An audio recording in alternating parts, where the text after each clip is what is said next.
Hello everybody, welcome to StraightA, Dawson here, back with our quarterly review of the AFC and NFC South this week. AFC and NFC West will also be this week, later sometime, not too sure on the day, but maybe this weekend. We'll kind of roll some things out and we'll just kind of roll with the flow. Some kind of administration kind of things before we get started. Two new series have officially begun production tonight. We have one that's going to be recorded, and another one we have already started recording, or at least I've already started recording. So one's a solo series of me kind of doing a more established series that will kind of be a longevity series that for the channel. While the guys and I are going to be recording tonight at 9 o'clock. You can't see the clock on screen, but it's about 4-ish here. 5 o'clock-ish, might be 5 o'clock-ish. So we're recording that tonight, and after the game, or maybe even a little bit during the last quarter. Who knows how this game goes? But just to let you guys know, so the series will be kind of come out probably next 2 weeks, because I think they'll probably be more highly edited. So we'll see. At least I'll see when I get to the editing room. Beside the point, we are here with our quarterly review, and we're about to get things rolling, starting with the Jacksonville Jaguars. We're going to roll more swiftly this time, because I feel like I've drawn these out a little bit longer than they should. So, Jacksonville Jaguars, high expectations going into the season. Trevor Lawrence had high expectations in terms of how he's going to play, and I really did think he was going to be MVP. He's not really doing the race right now, but he's still not doing bad. He's actually pretty solid, 1,439 yards. 239.8 gains or yards per game. Is a little bit on the lower side, but he's been picking up in recent weeks as well, as we'll see. 7 touchdowns and 3 interceptions, which has been a really good ratio at the very least. He hasn't been throwing as many touchdowns directly, but he has not thrown as many interceptions.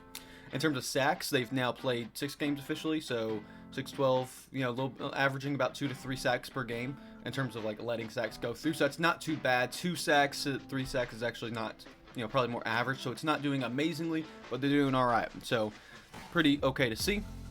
Travis Etienne and Trevor Lawrence is actually a little bit on the ground, but Travis Etienne is basically the run game through Jacksonville, who gets 5 touchdowns. So the run game has been really, really good. 75.2 yards per game. And obviously almost a touchdown per game pretty much. So Travis Etienne has been killing it this year and really coming into his own.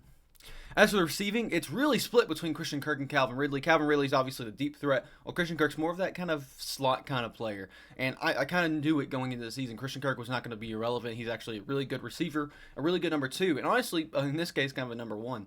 Evan Ingram actually has been doing really good as a tight end, getting implemented with the kind of receiving game with Trevor Lawrence. And so they've all have around 300 yards. Christian Kirk's almost at 400, so really cool to see. Travis Etienne catches some balls every now and then, so pretty good there. Outside of that, there's not too much. Zay Jones pokes his head in there every now and then, and he does pretty well. He actually has 2 touchdowns on the season, so that's pretty nice. As for defensively, I'm kind of curious myself, but I believe Josh Allen has now got 7 sacks. That's right. So 7 sacks and 2.5. So really running through Josh Allen. Trayvon Walker still kind of getting in there a little bit, and K'Lavon Chasen, sure, pretty good as well. As for the interceptions, they have been turning the ball over, or they have been getting the ball back a lot. Darius Williams and Andre Cisco have been dominating in the interception game with 8 total receptions or interceptions. Not too bad throughout 6 games, I'd say. Getting the ball turned over at least once per game is pretty nice, but especially when you're forcing about 7 forced fumbles, and I think most of them recovered. Yeah, 6 fumbled recovered. So pretty nice for Jacksonville. Overall, solid offense and defense. Looking at the Jacksonville's kind of ranking here. And I'll kind of zoom in since I remember this time. Let's maybe go out 1 since it's kind of weird. Anyway, let's look at where Jacksonville is. So actually in the air, funny enough, I don't look at these ahead of time. I kind of just go with the flow. Jacksonville is actually the worst receiving defense. Now granted, some teams have played buys, but it doesn't look like any teams over here have played any buys or had any buys. So Jacksonville actually has the worst secondary in terms of letting passing yards go. So it's kind of curious there because, I guess getting 8 picks, though, is kind of nice, but they've been playing, kind of careless over there with their secondary, so in terms of their coverage. So kind of curious to see in that regard because they also haven't played against really pass-heavy teams. So very curious to see. Let's look at their rush defense, which should be a lot better, to be honest with you. Especially since they're 4-2, should have at least some kind of edge there, and they do. So of course, only one of the teams, I believe, the Browns, are the only team to have a bye week up there. So they basically are almost top 5, top 10 definitely in terms of the rush defense, and 452 yards is nice. So kind of at least a good change of pace there is that they may not be able to cover the air as much, but they're covering the ground a lot. So really good to see. looking at their schedule now, they've already beaten the Colts. They lost to the Kansas City Chiefs, lost against Houston, won against Atlanta, Buffalo, Colts, and again, they haven't really faced any like big pass-heavy teams besides Kansas City. But I mean, whatever, Kansas City. I guess Josh Allen too. Just kind of curious to see in this regard. Did sweep the Colts already, so it's kind of cool to see for the Jaguars. And walking into Week 7, 4-2 is really nice place to be at. Looking at their kind of ahead time, I see them beating the Saints. At least on the top of my head, I'm like, I can see them beating the Saints. I see them kind of competing with Pittsburgh. It feels like a game they could drop, though, so I'm going to give them a loss there. So I'm going to count their losses. So 1 loss there. San Francisco just came off a really bad loss, and honestly, Jacksonville could kind of come back. And I should clarify, I'm recording this a Monday before the game. So we've watched all the games of Week 6 besides the Monday night game, which I am not going to be watching because I am just too sick to watch it. I'm just too sick because of fantasy right now to watch it.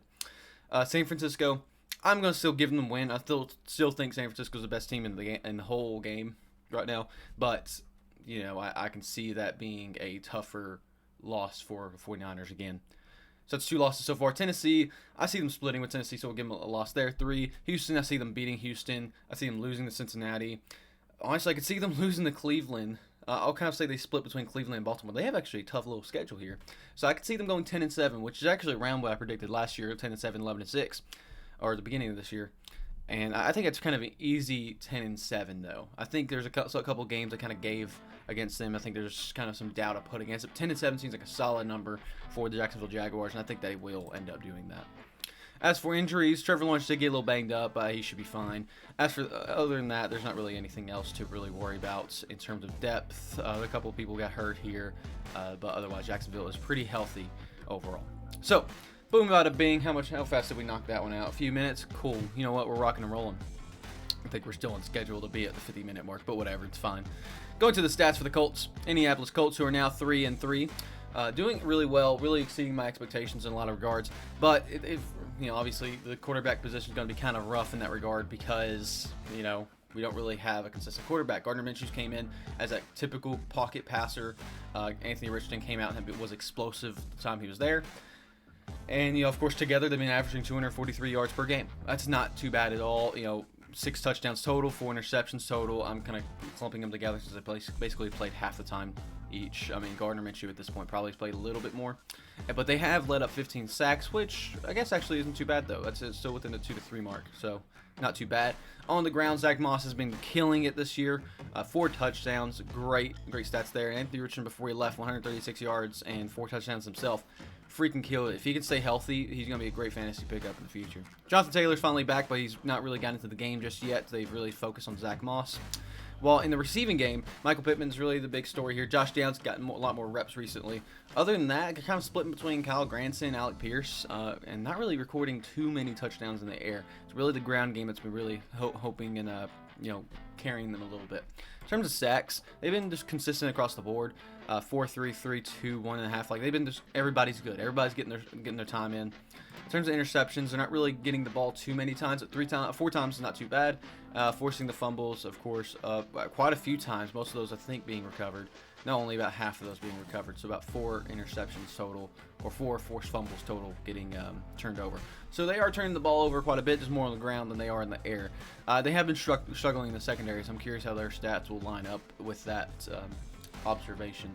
But other than that, their offense has been killing it. It's been exceptional, but their defense has been struggling in the air from what I remember. Now, obviously, probably not as much as the Colts, or not as much as the Jaguars, but either way. They are kind of in the bottom half-ish right here of the rushing, maybe about in this middle, maybe directly middle, I can't really tell. 681 yards allowed on the rush, so, I mean, a little over 100 per game. I guess it's fair, Not too bad, not too good. In terms of the Colts in the air are basically almost a bottom 5 passing defense, 1462. Not quite as bad as Jacksonville, of course, but the Colts still let up a lot in the air, which kind of doesn't surprise me, I guess, looking back at it. They've had some high-scoring games, or they've had some, just tough games against bad opponents. They've let up a lot of good games to bad opponents. I'm talking about the Jaguars there. In terms of the Colts, again, their secondary does not look good. Observation-wise, just look like it could be a lot more useful than it actually is pertaining to be. In terms of their schedule, they are walking in 3-3, which they lost to they lost to Jacksonville Rams and Jacksonville, so they got swept by the Jacksonville Jaguars, which they don't play again, luckily, and they got lost to the Rams, which are a high-octane offense, so really good to see, or really hard to see loss there. But they won against Baltimore, a game they probably shouldn't have on paper won, beat Tennessee, and they beat Houston, so they at least got half the games there. The rest of the schedule, though, does not get easier for the Indianapolis Colts. They play Cleveland, very tough defense. Obviously Cleveland just beat the 49ers, and even though they don't really have an offense, all they have to do is kind of stuff the defense, or stuff their offense, stuff the Colts offense, and it's kind of over. I'm going to say they lose one of the next 4 games, just because I feel like the Colts also drop a game. So I'm going to just give them 1 loss there, to be honest with you. Oh, do I see 2, actually? I can see them losing to New Orleans. This is kind of tough. Or even getting the first loss to Carolina, giving Carolina their first win. Let's say 2 there. I'm going to say 2. I feel comfortable saying 2. Tampa Bay. Actually, there's a lot of loss there. I'm going to give them 1. I'm going to give them 1 within the 7 to 10 weeks. I feel like that's kind of a nice little buffer there. So 1 within 7 to 10. I'm going to give them a loss to Tampa Bay. I'm going to give them a loss to Tennessee. A loss to Cincinnati. Lost to Atlanta because I gave them a little bit of wiggle room, and I'll give them a loss to Pittsburgh. I'll throw Pittsburgh in there as a 2. I think they can go 2 for 5 in there. Oh, and Las Vegas, they could also drop. I could see them losing again. I'll say they lose a game between Las Vegas and the Houston Texans game. So that's 9 or 7 losses. 7 plus, or sorry, that's 8 losses. My gosh, I can't do math. They're roughly going to go 8-9 to 7-10 is what I'm essentially saying. And actually, that's a bit higher, I think. I think 7-10 is where I feel comfortable saying. But also 8-9 is not a bad record to give this team, who have kind of been showing out a little bit. Again, possibly has some easier games in here. As long as they win them, they should be able to get it. Otherwise, they have some tough games too. I'm going to go lean and say they're going to be 8-9. Just because, well, without Anthony Richardson and long-term offense, I'm actually going to lean 7-10 still. Just because I think Gardner Minshew's good, but I don't know if he's a long-term answer. I don't know when Anthony Richardson will be back. So it's kind of a rough kind of time for Indianapolis. And again, Minshew has been doing good. This is not a knock to Minshew. He's been doing good. But it's just, when you don't have your game plan Richardson and Minshew's going to be playing long-term, it's going to be kind of rough for the Indianapolis Colts. I feel like I don't think the run game will go for them forever. So either way, looking at the depth chart, we'll look at their injuries real quick. Anthony Richardson, of course, is on the IR. Other than that, Alec Pierce is apparently questionable. Did not know that one. And overall, they're doing well in injuries right now, so that's not too bad. Moving on to the Houston Texans, who have been also surprising the league here at 3-3 right now. They have been killing it, really. C.J. Stroud is easily on pace for Offensive Rookie of the Year. 277 yards per game. Really good. 9 touchdowns to now his first pick of the season. That's extraordinary. And the offensive line of Houston, even though it's banged up, are only letting up 13 sacks. That's so, obviously, I think it's because C.J. Stroud's so smart with the ball. And I think that the run game has suffered a lot from the offensive line more than the pocket presence of C.J. Stroud. And I think he's had to panic a little bit more, especially in early games. But even with a banged-up offensive line, this Houston Texans team is killing it out there. And they're really surprising people. And I think they're going to low-key be, possibly contenders for the division if they can kind of keep it up and, keep up the high volume offense they really have in terms of in the air, because Nico Collins and Tank Dell have been surprising people. The run game is the one big thing on their whole offense that they're not getting. It's a little bit of the offensive lines, a little bit of the rushing of the actual rushers. Devin Singletary and Dameon Pierce really aren't the answers. Devin Singletary maybe slightly better than Dameon Pierce, but not by much. In terms of receiving, again, Nico Collins has been the main guy, but Tank Dell is just right there, and they keep on swapping games for a little bit. Nico Collins has gotten a little bit more love recently, and Robert Woods is actually kind of being alive a little bit. He's actually showing some life. Dalton Schultz is a solid tight end to pick up in fantasy, and he's getting the yardage too. Outside of that, not too many of any other people. And kind of like I said, got quite a few touchdowns in the air too, with 9 touchdowns through the air. You got to distribute it somehow. On defense, I don't know how the sacks are going. So Will Anderson Jr. only has 1 sack, unfortunately, for the season so far. So their defense is doing. I think their defense looks fine, but I guess on paper I can see where maybe they're not getting the flashy stats. I'm actually curious where they rank on the defensive rankings here. They're forcing some fumbles though. Actually, everybody's getting a little bit of love there. Everybody's forcing some fumbles, and they're recovering about half of them. So they're turning the ball over still, even if it's 2 fumbles. They're returning the ball over. They're turning the ball over. In terms of Texans defense, well, they're probably somewhere near the bottom half, right? Yeah, bottom half in terms of the air. I'm not too surprised on that. Their secondary is a weaker point. People say their offensive line needs work, and I agree.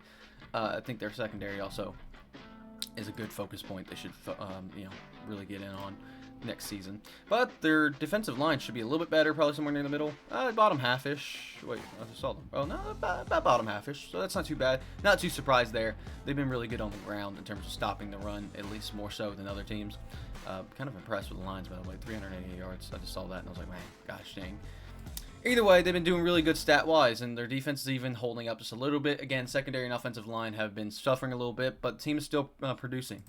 Looking at their schedule, of course, they are 3-3, and they've lost to some games that they shouldn't be ashamed to lose. Falcons, Colts, and Ravens, but they won against the Saints, Pittsburgh, and Jacksonville. So I would take that split any day of the week by any team. They do have a bye week next week, so they get the rest up. I don't see them dropping a loss off a bye week to Carolina.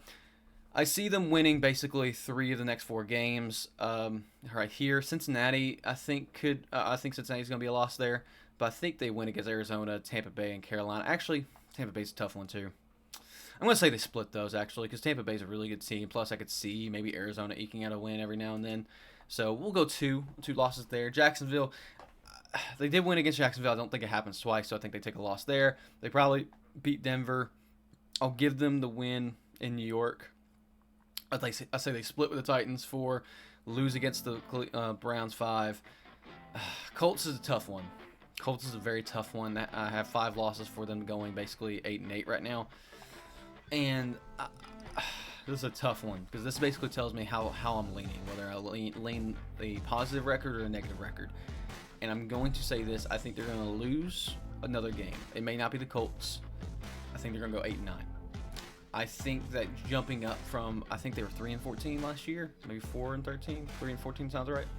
I don't think we see a positive jump in from that. I think it's just too positive, I guess.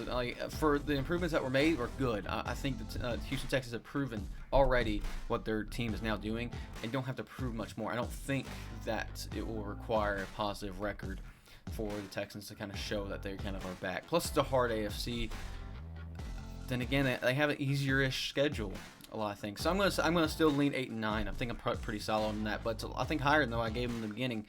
And they will probably take second place in this division. But we'll see as we look at their depth chart first. Almost went to the Tennessee Titans right away. They are suffering from injuries. Tank Dell's actually out. I did not know that. Their defense is doing fine, though.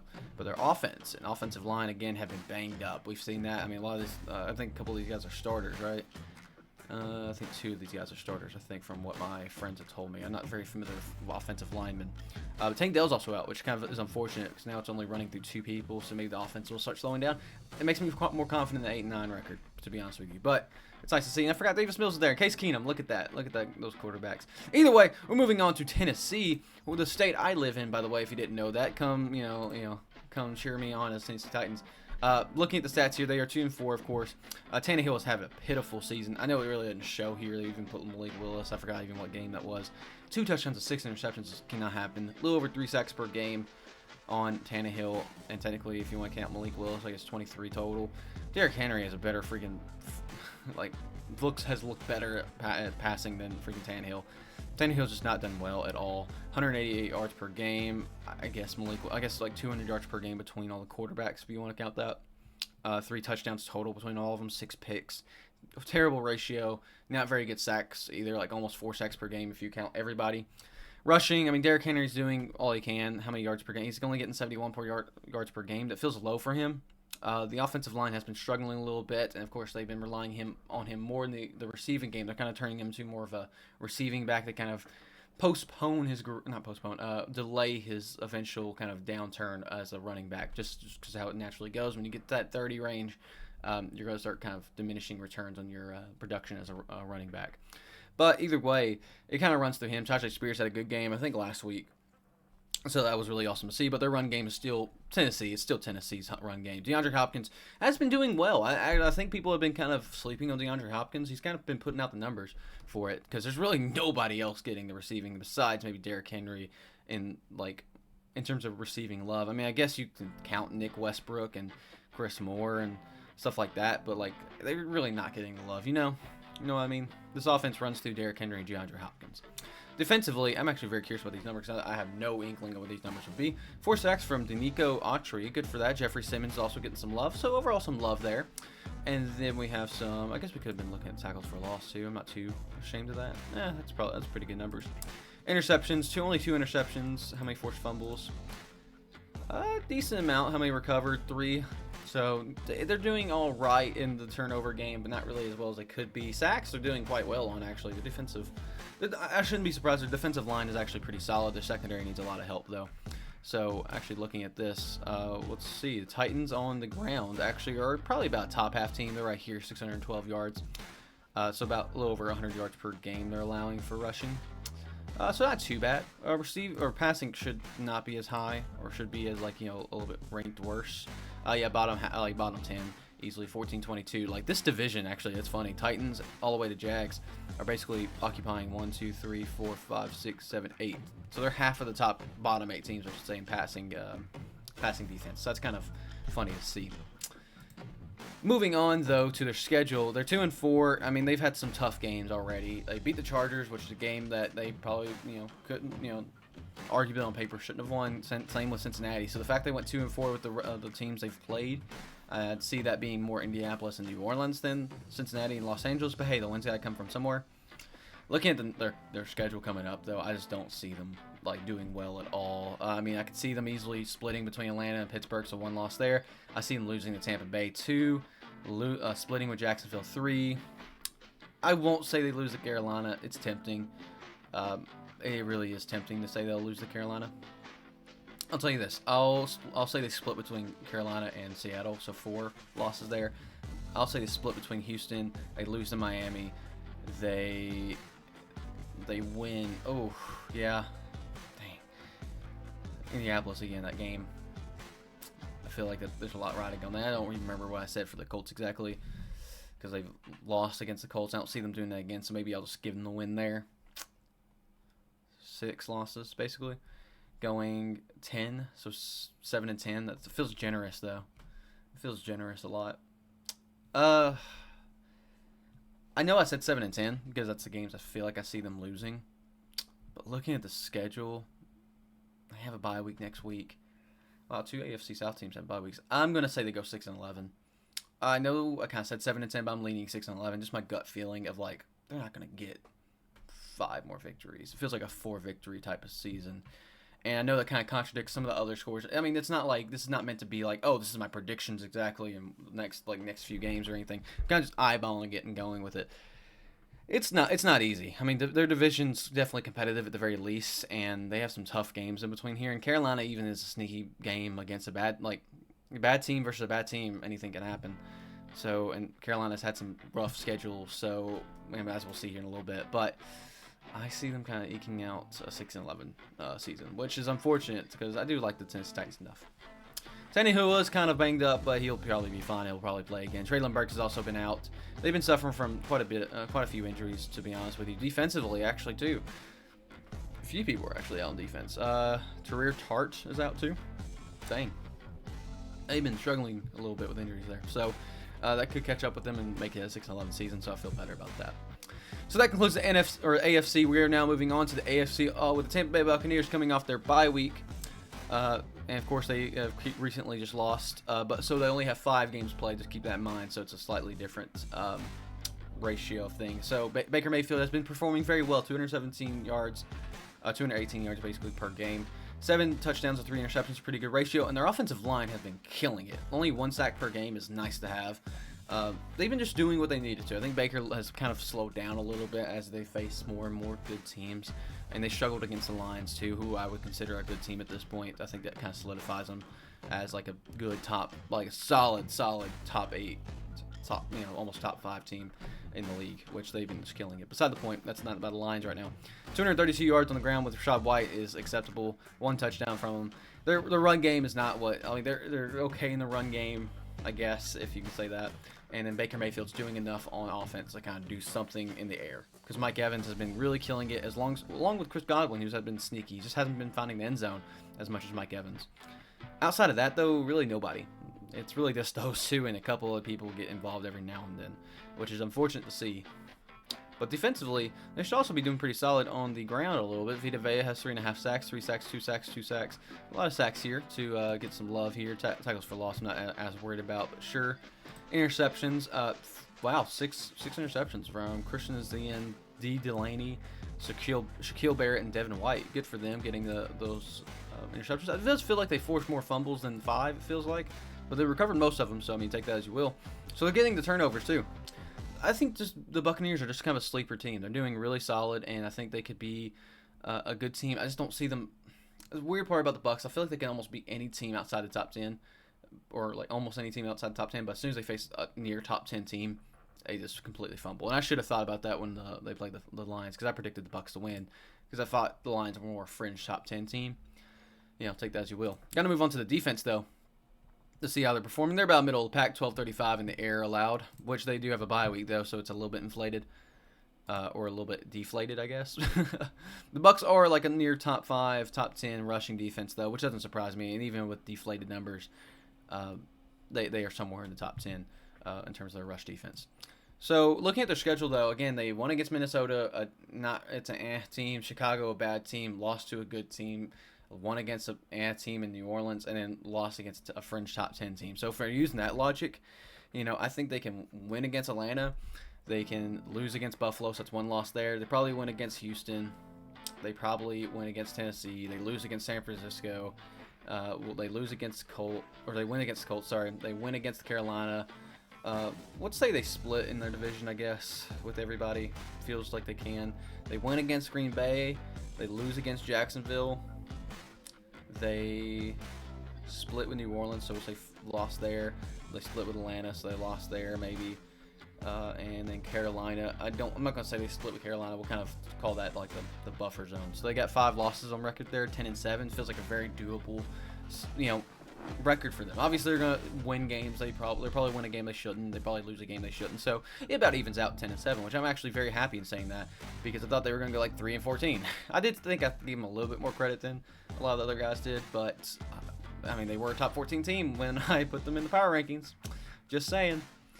But I mean, their injuries aren't stacking up either. They're staying very healthy now. Granted, they used their bye week, so take that as you will. Baker Mayfield is banged up, but from what I understand, it's not very aggressive there. So Tampa Bay Buccaneers, simple to the point. They win against teams they should, and they lose against teams they should as well. They're kind of a very consistent team at this point. That's what my takeaway from this all is. But sneaky good team, or sneaky teams, I should say. I shouldn't say sneaky good.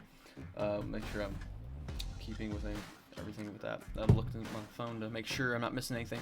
Looking at the Atlanta Falcons and New Orleans Saints are going to be 2 teams that are just kind of very mid. I don't know what to say about them, really, to be honest with you. Desmond Ritter's been fine. Drake London has thrown a pass. When did that happen? Shit, dude. Desmond Ridder, 1,380 yards, 6 touchdowns, 6 interceptions, 19 sacks. It's really tough to gauge this, because obviously those are technically better numbers than Baker Mayfield in terms of yardage, but it just does not look comfortable. And, like, this obviously touchdown to interception ratio is not really good. He's been sacked a decent amount of times, but like not anything too in the worry range. Rushing yards, I mean, it runs through Bijan.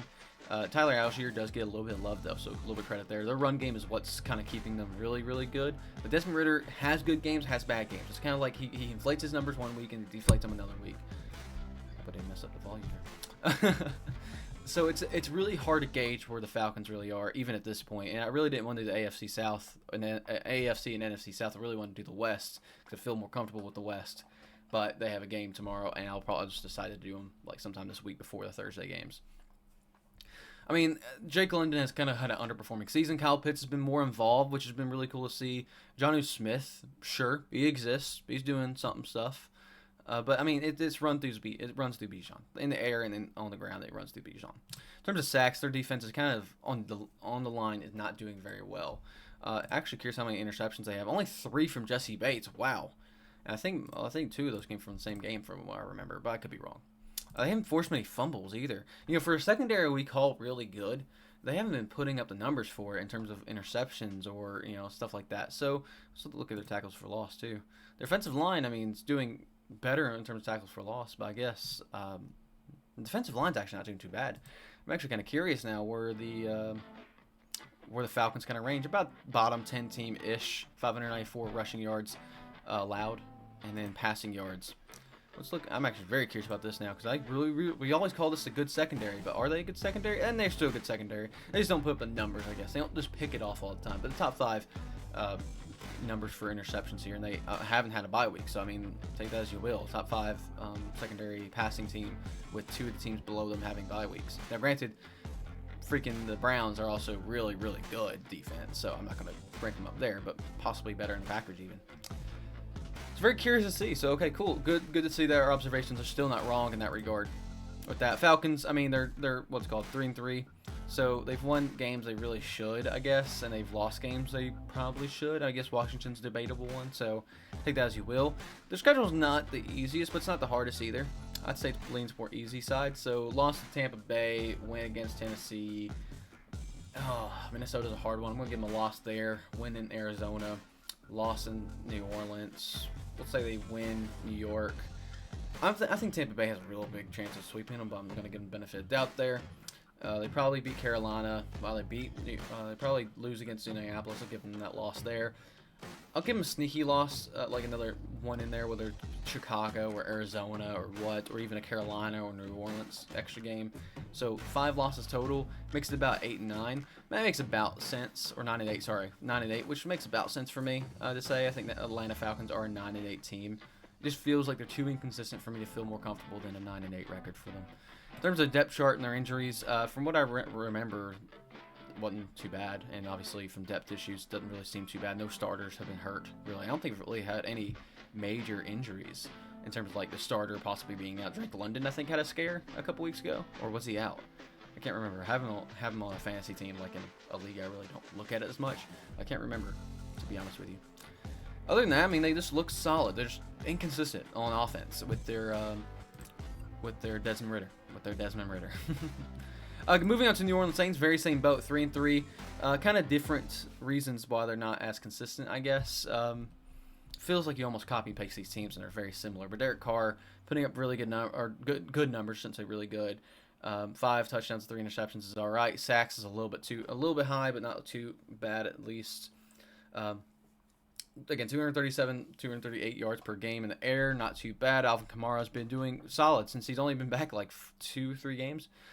He's been doing pretty solid. 3 games, I believe. And 199 yards, basically 6.3 yards per game. 1 touchdown. Taysom Hill, weirdly enough, has gotten some love. So good to see. Jamal Williams really wasn't doing anything before Alvin Kamara came back, so same old there. Chris Olave, Michael Thomas, Rashid Shaheed have been actually really all 3 kind of doing some really good stuff. Chris Olave, of course, is not wide receiver 1 there. Michael Thomas is kind of just mid, you know? I think I saw somebody talk about it. Michael Thomas is just, we normally call him as a boom or bust type of guy. Either he's playing or he's injured, but when he's playing, he's really good. But he's kind of just been mid, you know? He's just been a receiver. So take that as you will. Outside of that, I mean, Derek Carr's doing good. He's doing probably better for the Saints than people could expect, or could, you know, I think that a lot of people expect him to do well, so I shouldn't say that. But, you know, I think that he's enhancing the offense enough to maybe be a long-term kind of stay in New Orleans, at least. On the defensive line, they should be doing pretty fine in terms of pass rush. Carl Granderson, 4.5 sacks, good for him. Demario Davis getting 2 in there. Interceptions, turning the ball over 5 times, pretty nice. They're forcing some fumbles too, aren't they? Nope, they are exact opposite. They are forcing no fumbles. Did they even recover that? No, they recovered 2 fumbles, but they only forced 1 fumble. Maybe somebody let go of the ball. Well, there you go. Saints got lucky on 1. So a lot to take in from the defense here. They're getting to the passer. They're picking off the ball a decent amount of times, and they're not really forcing the fumble here. So actually, I'm curious where their defense is actually going to really rank. So a top 5 pass defense, really curious to see. I don't think of them as a good pass defense, but I mean, it makes sense. I mean, they picked off the ball enough. They don't get as flashy numbers, but they do have a good secondary when it comes to their safeties, I believe. Not their corners. I think they're more safety-oriented than corner-oriented in terms of their talent. And they're actually doing good on the rush, too. So their defense is actually doing pretty solid. Now, granted, you know, top 10-ish defense, slightly deflated or inflated, or slightly, depending on... Oh, no, actually, it would be hurting them more than anything. So top 10 still, wow, that's really good. Let's look at their schedule, actually, because I'm kind of curious what the teams they played for that to be. Tennessee, weaker offense. Carolina, weakish offense. I guess it's been kind of weak. Green Bay, weakish offense. Tampa Bay's probably been the best offense they played. New England has not had a good... Yeah, they haven't been facing good offense, though, at all. Like, none of these teams have had good offenses, really. Like, Green Bay is... Like, all these teams are kind of. Like, Bryce Young's been doing kind of good. Jordan Love, kind of good. Baker Mayfield, kind of good. I mean, C.J. Stroud doing good, I should say. C.J. Stroud has been doing... I think it's the one team I'll give them, like, they've played a good offense. But, I mean, on the ground, I guess you can say Tennessee is the one good ground team. Outside of that, everybody's kind of more passing-oriented. And I think I would say, of the offenses, I'd say, besides Houston, probably Tampa Bay's the best. But they actually beat them pretty well. So, curious to see. 3-3 there. So, I think their defensive numbers are a little bit deceiving, I should say. They haven't played very good offenses. Looking at their schedules, though, just it's a mixed bag, just looking at it initially. Probably lose against Jacksonville. I'm going to give them a loss to Indianapolis. I feel like Indianapolis can sneakily win that game. Win against Chicago. We'll say they win 2 of the next 4 games. There you go. Win 2. Split with Atlanta, so we'll say 3 losses so far. Detroit, they probably lose to Detroit 4. I'll say they sweep Carolina for now. We'll just go with it. And then the next 3 games, I say they win 2 of them. So only 5 losses, I'd say. A solid 9-8, and I think that's actually where Saints will kind of end up. I think they'll jump the Falcons in terms of their record. Again, I feel like it's a 10-7, 9-8, 8-9, and then Carolina Panthers division. This is a very close division with the top 3, and I'm kind of curious to see how it kind of turns out. In terms of oh my gosh, I did not realize their offense is this banged up. Derek Carr got banged up a little bit. Chris Olave should be fine from what I remember, but holy moly, they've gotten some hurt people. Guards are getting hurt. Good God. And then you got their defense. Tyrann Mathieu is kind of hurt. Demario Davis, of course, always is a little bit more questionable. They've got some possible injury problems. That could easily turn into an 8-9, 7-10 record if they're not careful with their injuries long term. So kind of worrisome to see, but we'll see in the long term how it turns out. I'm very curious to see how it goes for the New Orleans Saints. This is a team that could fluctuate quite a bit looking at this, taking all this in at once. They have an easier schedule, but I mean they're also getting banged up. When you get banged up, it's going to be harder for you to win games. So very curious. But moving on to our last winless team, and actually the only team with a perfect record on one side of the win-loss column, which you do not want to be in this case. The Carolina Panthers, 0-6 right now, and there's a lot to kind of talk about here. I think with Bryce Young. I think I think everybody knew he was the. I think everybody knew C.J. Stroud was probably the most NFL ready. Maybe Anthony Richardson, depending on how you view athleticism versus skill.